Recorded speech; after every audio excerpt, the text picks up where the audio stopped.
निखिल उत्कल प्राथमिक शिक्षक federation Haripur road Cuttack और खारबल नगर भुवनेश्वर पक्षर नियाली स्थित प्राची कल्याण मंडप नुआगां ठारे द्वितीय राज्य कार्यकारिणी बैठक अनुष्ठित हो जाइछि। एही बैठक में प्राय 18 गोटी जिलार कार्यकारी सभ्य सभ्या जोग देथिबा देखिबाको मिलिछि।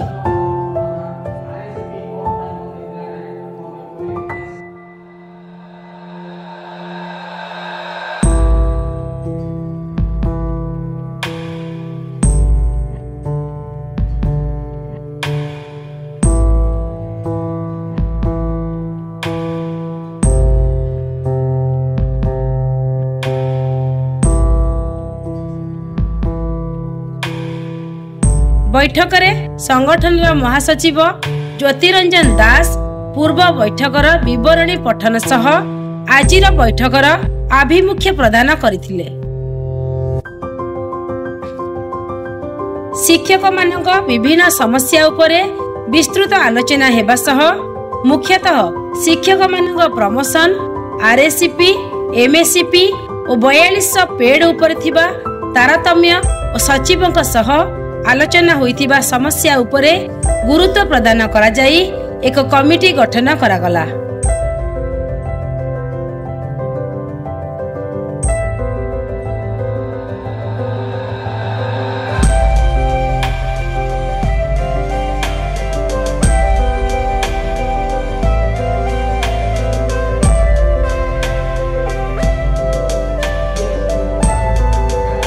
उक्त कमिटी शिक्षा मंत्री मुख्यमंत्री और सचिवों सह आलोचना करी समाधान उपरे गुरुत्व देवे। आवश्यक स्थले आंदोलन कराजिबो बोली बैठक रे आलोचना करागला।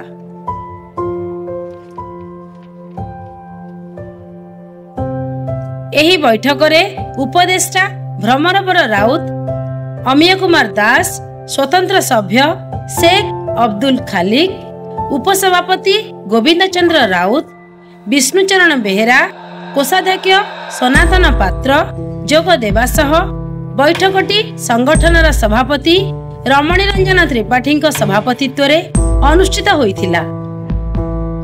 परिशेष रे खोर्धा जिलार सभापति जम्बेश्वर मल्लिक समस्त को धन्यवाद अर्पण करी सभा कार्य समापन करथिले।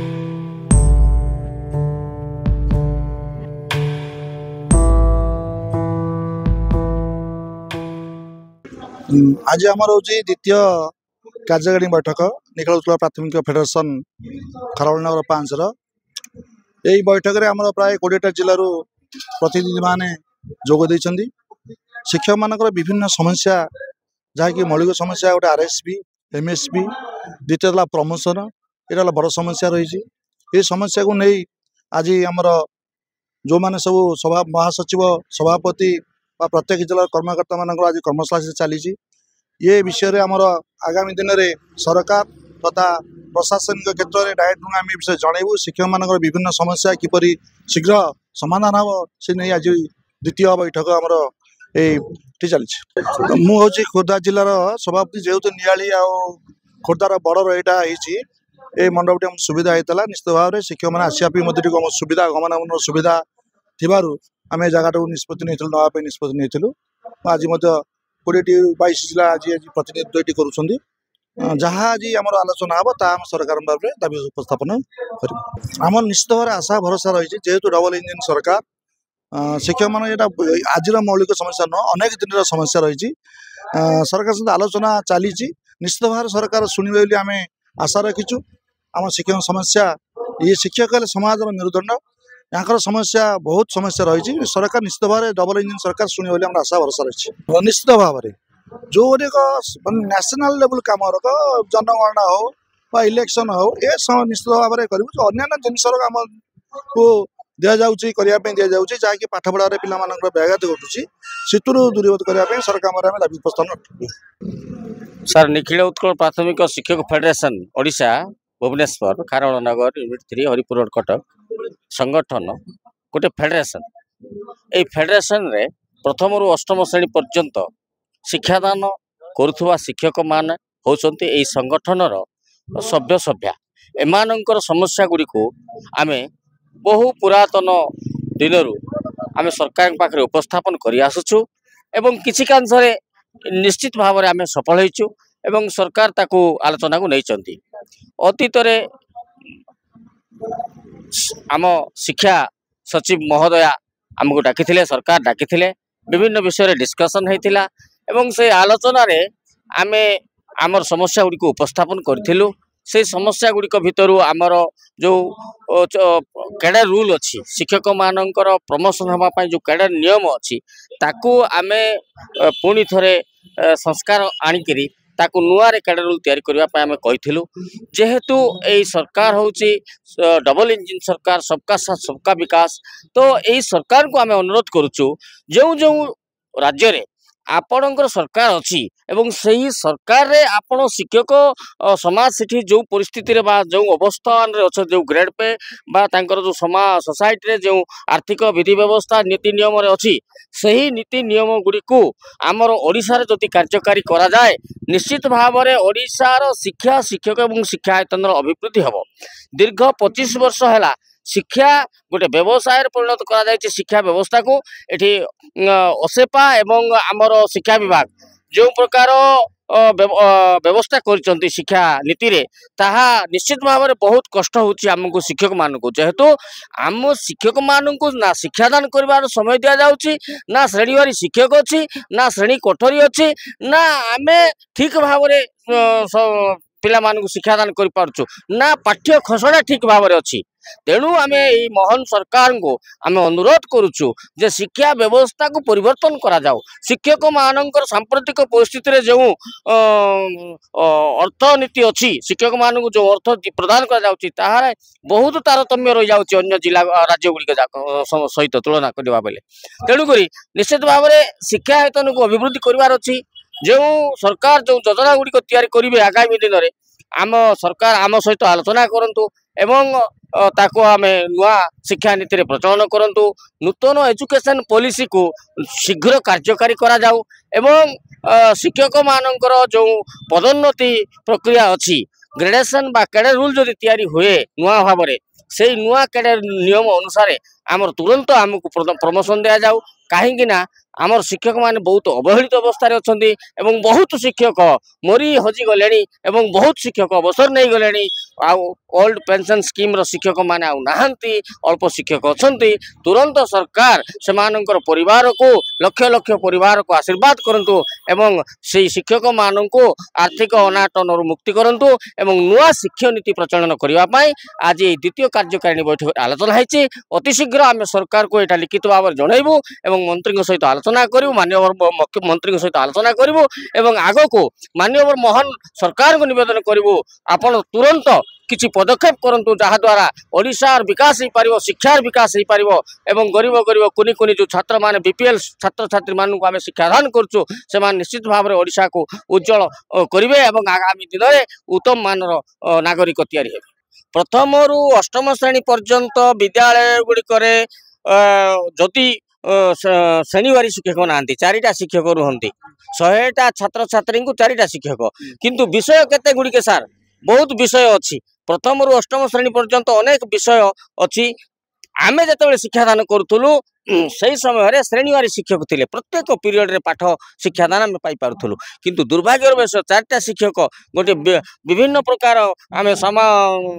बीएलओ काम करूछु आम फोटो परिचय पत्र काम करूछु वर्तमान आपेरा चल आम वर्तमान आमर जो आधार कार्ड को संशोधन करवा जाउची जहा द्वारा आपार बोली कहा जाउची ताहा द्वारा आमर बहुत समय नष्ट होउची वर्तमान जो पिला माने शिक्षा छाड़ी देइचंती सेमानु को आमे खोजी करी पुणी नै करी तांगु हाई स्कूल रे जॉइन करूछु सेटा में गोटे समय जाउची प्रत्येक दिन विभिन्न तथ्य सरकार को दिया जाउची मध्याह्न भोजन रे व्यापक दुर्नीति होची व्यापक अव्यवस्था होची पुस्तक बंटन रे व्यापक अव्यवस्था होची पोशाक दुर्नीति होची एठी सबु जाक समस्या जाक अछि एवं से समस्या गुडी को शिक्षकों ऊपर लदी दिया जाइए जहा द्वारा शिक्षा दान रे व्यापक परिमाण रे व्याघात सृष्टि होची एवं सरकार को निवेदन करूछु जदि ओडिशा विकास चाहूँगी जदि शिक्षक शिक्षार आयतन अभिवृद्धि चाहूँगी ताहले शिक्षक नियुक्ति दिया जाऊ श्रेणीवारी कोठरी दिया जाऊ एवं ଶିକ୍ଷାଦାନ କରିବା ପାଇଁ ଶିକ୍ଷକଙ୍କୁ ଉପଯୁକ୍ତ ସମୟ ପ୍ରଦାନ କରାଯାଏ। ମୋ ନାଁ ହେଉଛି ଜ୍ୟୋତିରଞ୍ଜନ ଦାସ, ନିଖିଳ ଉତ୍କଳ ପ୍ରାଥମିକ ଶିକ୍ଷକ ଫେଡେରେସନ 5 ଖାରବେଳନଗର ଭୁବନେଶ୍ୱରର ମହାସଚିବ ଭାବରେ କାର୍ଯ୍ୟ କରୁଛି। ଆଜି ଆମ ଫେଡେରେସନର ଦ୍ୱିତୀୟ କାର୍ଯ୍ୟକାରୀ ବୈଠକ ଆମର ନିଆଳି ପ୍ରାଚୀ କଲ୍ୟାଣ ମଣ୍ଡପରେ ଅନୁଷ୍ଠିତ ହେଉଛି। ଏଥିରେ ଆମେ 18ଟି ଜିଲ୍ଲାର ସମସ୍ତ ଜିଲ୍ଲା କର୍ମକର୍ତ୍ତାମାନେ ଯୋଗ ଦେଇଛୁ। ଆମର ମୁଖ୍ୟ ଉଦ୍ଦେଶ୍ୟ ହେଉଛି ବର୍ତ୍ତମାନ ପରିସ୍ଥିତିରେ ଶିକ୍ଷକମାନଙ୍କର ଯେଉଁ ସମସ୍ୟା ଏବଂ ଛାତ୍ରଛାତ୍ରୀମାନେ ବର୍ତ୍ତମାନ ବର୍ଷ ଶେଷ ହେବାକୁ ବସିଲାଣି ଶିକ୍ଷା ବର୍ଷ, ଯେଉଁଟାକି ୟୁନିଫର୍ମ ପିଲାମାନେ ପିନ୍ଧି ନାହାନ୍ତି। ଏଇଟା ହେଉଛି ଗୋଟେ ମୁଖ୍ୟ ସମସ୍ୟା। ଏ ନୂଆ ସରକାର ଆମେ ବହୁତ କିଛି ସରକାରଙ୍କର ଆଶା ରଖିଛୁ। ଡବଲ ଇଞ୍ଜିନ୍ ସରକାର। ଆମେ ସରକାରଙ୍କ ସହିତ ୟା ପୂର୍ବରୁ ଶିକ୍ଷା ମନ୍ତ୍ରୀଙ୍କ ସହିତ ଆଲୋଚନା କରିଛୁ, ବିଭିନ୍ନ ବିଭାଗୀୟ ସଚିବଙ୍କ ସହିତ ଆଲୋଚନା କରିଛୁ। ଆମର ଗୋଟେ ପ୍ରମୋସନ୍ 18ଟି ଜିଲ୍ଲାର ବର୍ତ୍ତମାନ ସୁଦ୍ଧା ପ୍ରମୋସନ୍ ବନ୍ଦ ହୋଇକି ରହିଛି। କୋର୍ଟ ଆଳରେ ସରକାର ତାକୁ କରୁନାହାନ୍ତି ଏବଂ RSB MSB ଯେଉଁ ପ୍ରୋବ୍ଲେମ୍ ଅଛି ବହୁତ ଦିନ ହେଲା, ତା ସହିତ 7,000 8,000 କେସ୍ ବର୍ତ୍ତମାନ ଜାରି ରହିଛି ସାରା ଓଡ଼ିଶାରେ। ଆମେ ବିଭାଗୀୟ ସଚିବ ଏବଂ ଅର୍ଥ ସଚିବଙ୍କ ସହିତ ୟା ପରବର୍ତ୍ତୀ ବୈଠକ ଆମର ସରିଲା ପରେ ଆମେ ଆଲୋଚନା କରିବୁ ଏବଂ କିଭଳି ଭାବରେ ଯେଉଁ ଛାତ୍ରଛାତ୍ରୀମାନେ ବର୍ଷ ଶେଷ ହେଲା ମାନେ ଚିରା ଫଟା ପୋଷାକ ପିନ୍ଧିକି ସ୍କୁଲକୁ ଆସୁଛନ୍ତି, ଅଭିମାନଙ୍କର ରୋଷର ଶିକାର ହେଉଛନ୍ତି ଶିକ୍ଷକମାନେ, ତାହାକୁ ତୁରନ୍ତ କିଭଳି ସମାଧାନ କରାଯିବ ସେଇଟାକୁ ଆମେ ପ୍ରଥମେ ଦୃଷ୍ଟି ଦେବୁ। ଏବଂ ଶିକ୍ଷକମାନଙ୍କର ଯେଉଁ ସମସ୍ୟା ଅଛି, ଶିକ୍ଷକମାନଙ୍କର ଅଣଶୈକ୍ଷିକ କାର୍ଯ୍ୟକ୍ରମ ବିଭିନ୍ନ ମାନେ କାର୍ଯ୍ୟକ୍ରମ ନିୟୋଜିତ କରାଯାଉଛି। ଆପଣଙ୍କର ଗୋଟେ ଦେଖନ୍ତୁ BLO କାମ ଗୋଟେ କରାଯାଉଛି। ଆମେ ସଂଗଠନ ତରଫରୁ ଆଗକୁ ବିରୋଧ କରିଥିଲୁ। ଅନେକ ଜିଲ୍ଲାରେ ଶିକ୍ଷକମାନଙ୍କୁ ପକାଯାଉନାହିଁ, କିନ୍ତୁ ଅନେକ ଜିଲ୍ଲା ମଧ୍ୟ ଅଛି ଯେଉଁମାନେ କି ଶିକ୍ଷକମାନଙ୍କୁ BLO ସୁପରଭାଇଜରରେ ନିୟୋଜିତ କରାଯାଉଛି। ଯାହାଫଳରେ କ'ଣ ହେଲା ନା ସେମାନେ ଶିକ୍ଷାଦାନରୁ ମାନେ ତାଙ୍କର ନୈତିକ ଦାୟିତ୍ୱଟା କରିପାରିଲେ ନାହିଁ। ଏବଂ ଅନେକ ଯେଉଁ ତାଲିମ ଦିଆଯାଉଛି, ତାଲିମଟାକୁ ଯଦି ଠିକ୍ ଭିତରେ ବର୍ତ୍ତମାନ ବର୍ଷ ଶେଷ ହେବାକୁ ବସିଲାଣି, ଏହି ସମୟରେ ଶିକ୍ଷାଦାନ ଦେବେ ନା ତାଲିମ ଦେବେ? ଯଦି ତାଲିମ ଦେବେ ଆମର ଏପ୍ରିଲ ମାସ ଭିତରେ କରାଯାଆନ୍ତା, ଶିକ୍ଷାବର୍ଷ ଆରମ୍ଭରୁ ଶିକ୍ଷକମାନଙ୍କୁ ତାଲିମ ଦିଆଯାନ୍ତା, ତାକୁ ସେମାନେ ଶିକ୍ଷାବର୍ଷ ଶେଷ ସେମାନେ ଠିକ୍ରେ ତାଙ୍କର ତାଲିମ ଗ୍ରହଣ କରିକି ଶିକ୍ଷାଦାନ ଦିଅନ୍ତେ। ତେଣୁ ସେଇଟାକୁ ଆମେ ମଧ୍ୟ ଦୃଷ୍ଟିଗୋଚର ନେବୁ ସରକାରଙ୍କର ଏବଂ ଆମେ ଆଶା ରଖିଛୁ ନିଶ୍ଚିତ ଭାବରେ ମାନ୍ୟବର ଗଣଶିକ୍ଷା ମନ୍ତ୍ରୀ ଏବଂ ଆମେ ମାନ୍ୟବର ମୁଖ୍ୟମନ୍ତ୍ରୀଙ୍କ ସହିତ ଏ ବିଷୟରେ ଗୁରୁତ୍ୱର ସହିତ ଆଲୋଚନା କରିବୁ। ଯେଉଁ ଫାଇନାନ୍ସ ଡିପାର୍ଟମେଣ୍ଟର ବିଭିନ୍ନ ସର୍କୁଲାର ବାହାରିଛି, ତା ଭିତରେ ଯେଉଁ ତ୍ରୁଟି ରହିଛି ତାକୁ ଆମେ ମୁଖ୍ୟମନ୍ତ୍ରୀଙ୍କ ସହିତ ଦୃଷ୍ଟିଗୋଚର କରିକିରି ତାକୁ ସମାଧାନ କରିବା ପାଇଁ ଆମେ ଯତ୍ନ ଚେଷ୍ଟା କରିବୁ। ଶିକ୍ଷକମାନଙ୍କର ସମସ୍ୟା ହେଉଛି ମୌଳିକ ସମସ୍ୟାକୁ ତାକୁ ସମାଧାନ କରିବା ପାଇଁ। ବାସ୍ତବ କଥା ଆପଣ ଉପସ୍ଥାପନ କରିଛନ୍ତି। ପ୍ରକୃତରେ ଆମର ମାନେ ପ୍ରଥମ ଠାରୁ ପଞ୍ଚମ ଭିତରେ ମାତ୍ର 2 ଜଣ ଶିକ୍ଷକ ରହୁଛନ୍ତି। ସେଥିରେ ଜଣେ ଅଣଶୈକ୍ଷିକ କାର୍ଯ୍ୟକ୍ରମରେ ନିୟୋଜିତ ହେଲା। ତାପରେ ପରେ ଆପଣମାନେ ଦେଖନ୍ତୁ ବିଭିନ୍ନ ତାଲିମରେ ମଧ୍ୟ ଗୋଟେ ସଦାବେଳେ ସ୍କୁଲ ଖାଲି ରହିଲା। ଏପଟେ ଶିକ୍ଷକମାନଙ୍କର ତାଲିମ, ସେପଟେ ଶିକ୍ଷକ ଅନୁପସ୍ଥିତ। ଆମେ ଗୋଟେ ଦେଇଥିଲୁ ସରକାରଙ୍କୁ, ଯେଉଁଠି ଏଲିମେଣ୍ଟାରୀ ଶିକ୍ଷକ ଅଛନ୍ତି ସେଠି ସଂସ୍କୃତ ହିନ୍ଦୀ ନିହାତି ଦରକାର, ସେଠି ଦେଖାଯାଉନି ହାଇସ୍କୁଲରେ ପୋଷ୍ଟିଂ ଦିଆଯାଉଛି। ଏପଟେ ଏଲିମେଣ୍ଟାରୀ ଲେଭେଲ ଆପଣଙ୍କ 6, 7, 8 ଯେଉଁଠି ଅଛି, ଯେଉଁଠି ମାନେ ଫାଉଣ୍ଡେସନର ପିଲାର ହିନ୍ଦୀ ଏବଂ ସଂସ୍କୃତ ସେଠି ଶିକ୍ଷକ ନିଯୁକ୍ତି ଦିଆଗଲାନି। ହାଇସ୍କୁଲରେ ମଧ୍ୟ ଅବସରପ୍ରାପ୍ତ ଶିକ୍ଷକମାନଙ୍କୁ ଦିଆଯାଉଛି ଏବଂ ହିନ୍ଦୀ PET ସେଠି ମଧ୍ୟ ଦିଆଯାଉଛି। ଆମ ଏଲିମେଣ୍ଟାରୀ ସ୍ତରରେ ଏଇଟା କରାଯାଉନାହିଁ। ଯଦି ଆମେ ଫାଉଣ୍ଡେସନକୁ ଷ୍ଟ୍ରଙ୍ଗ ନ କରିବା, ଆମେ ହାଇସ୍କୁଲରେ ଟିଚର ଭର୍ତ୍ତି କରିବା। ପ୍ରତ୍ୟେକ ହାଇସ୍କୁଲରେ ଆପଣ ଦେଖନ୍ତୁ ଶିକ୍ଷକ ବର୍ତ୍ତମାନ ଆଉ ସମସ୍ୟା ନାହିଁ, କିନ୍ତୁ ଏଲିମେଣ୍ଟାରୀରେ ବହୁ ଶିକ୍ଷକ ସମସ୍ୟା ଅଛି, ଯାହାକୁ ସରକାରଙ୍କୁ ଆମେ ଦେଇଛୁ। ସରକାର ବିଚାରାଧୀନ କରିଛନ୍ତି, ଯେଉଁଟା ଆମେ ପ୍ରିନ୍ସିପାଲ ସେକ୍ରେଟାରୀ ମହୋଦୟ ଆଲୋଚନା କରିଥିଲୁ ଯେ ଏଲିମେଣ୍ଟାରୀ ଲେଭେଲରେ ଆପଣ ତୁରନ୍ତ ଶିକ୍ଷକ ନିଯୁକ୍ତି ଦିଆଯାଉ ବୋଲି, ତାକୁ ବିଚାରାଧୀନ ଅଛି ବୋଲି କହୁଛନ୍ତି। ଆମେ ୟା ବିଧାନସଭା ତ ସରିଗଲା, ଆମେ ୟା ପରେ ମଧ୍ୟ ଆଲୋଚନା କରିବୁ। ଯଦି ଏସବୁ ଭିତରେ ଆମେ କିଛି ସୁଫଳ ନ ପାଇଲୁ, ଆମେ ବାଧ୍ୟ ହେବୁ ରାଜରାସ୍ତାକୁ ଆଗାମୀ ଦିନରେ ଓହ୍ଲାଇବା ପାଇଁ। ପ୍ରକୃତରେ ଆମେ ଯେଉଁ ଶିକ୍ଷାନୀତି ପ୍ରଣୟନ କରାଯାଉଛି, ତାକୁ ବାସ୍ତବ ଗ୍ରାସ ରୁଟ୍କୁ ନ ଯାଇକରି ଶିକ୍ଷକମାନଙ୍କ ଉପରେ ଲଦି ଦିଆଯାଉଛି, ଯାହାଫଳରେ ଶିକ୍ଷକମାନେ ସ୍ୱାଧୀନତା ପାଉନାହାନ୍ତି ସେମାନେ କାମ କରିବା ପାଇଁ। କେବଳ ଆପଣଙ୍କ ଦେଖିବେ ବେଶୀ ରିଟିନ୍ ୱାର୍କ ଏବଂ ଡାଟା, ଖାଲି ଡାଟା ଦେଇ ମାନେ ଗୋଟେ ହେଡମାଷ୍ଟର ହୁଅନ୍ତୁ, ତାର ଯେଉଁ ସେ 10ଟାରୁ 4ଟା କ୍ଲାସ୍ କରୁଛନ୍ତି, ସେଥିରୁ 3-4 ଘଣ୍ଟା କେବଳ ଡାଟା ପୂରଣ କରିକି ସେ ପ୍ରତିଦିନ ଦେଉଛନ୍ତି। ଯଦି ଆମର ଅବସରପ୍ରାପ୍ତ ଶିକ୍ଷକମାନେ ବହୁ ଜ୍ଞାନୀ ଗୁଣୀ ଲୋକ ଅଛନ୍ତି, ଯଦି ସରକାରମାନେ ତାକୁ ଡାକିକିରି ଯେମିତି ଅବସରପ୍ରାପ୍ତ ଶିକ୍ଷକମାନଙ୍କୁ ହାଇସ୍କୁଲରେ ନିୟୋଜିତ କରାଯାଉଛି, ତାଙ୍କଠାରୁ କିଛି ଉପଦେଶ ନେଇକି ପରାମର୍ଶ ନେଇକି ଏବଂ ନୂଆ ଶିକ୍ଷାନୀତି ପ୍ରଣୟନ କରନ୍ତେ ଏବଂ ତାହା ଆହୁରି ସୁଫଳ ଦିଅନ୍ତା ଛାତ୍ରଛାତ୍ରୀଙ୍କୁ, ଗୁଣାତ୍ମକ ଶିକ୍ଷାର ବିକାଶ ହୁଅନ୍ତା ବୋଲି ଆମେ ଉପଲବ୍ଧି କରୁଛୁ। ଏ ପ୍ରସ୍ତାବ ଗୁଡ଼ିକୁ ଆମେ ପ୍ରଥମେ ଆମେ ମାନ୍ୟବର ଗଣଶିକ୍ଷା ମନ୍ତ୍ରୀଙ୍କ ବହୁତ ଭଦ୍ର ବ୍ୟକ୍ତି ବହୁତ ଆମ ସହିତ ଆଲୋଚନା କରିଛୁ ବହୁବାର ଏବଂ ମାନ୍ୟବର ଗଣଶିକ୍ଷା ମନ୍ତ୍ରୀଙ୍କ ମାଧ୍ୟମରେ ଆମେ ମୁଖ୍ୟମନ୍ତ୍ରୀଙ୍କ ଦୃଷ୍ଟି ଆକର୍ଷଣ କରିବୁ। ଖୁବ୍ ଶୀଘ୍ର ବୋଧେ ଏବେ ଏଇ गोटे सप्ताह 2 सप्ताह भितर आम मुख्यमंत्री सहित आलोचना करूँ विभिन्न ओडिशार शिक्षा छात्र छात्री मान किभଳି भाବରେ गुणात्मक शिक्षा विकास हो पार ताको प्राधान्य देवे एवं नूतन शिक्षा नीति 2020 जो लागू हम आम ओडिशार प्रति लागू करागला तार जो किभଳି भाବରେ आहुरी छात्र छात्री माने शिक्षा क्षेत्र में अग्रगति लाभ करूँ से आम मुख्यमंत्री सहित आलोचना करूँ।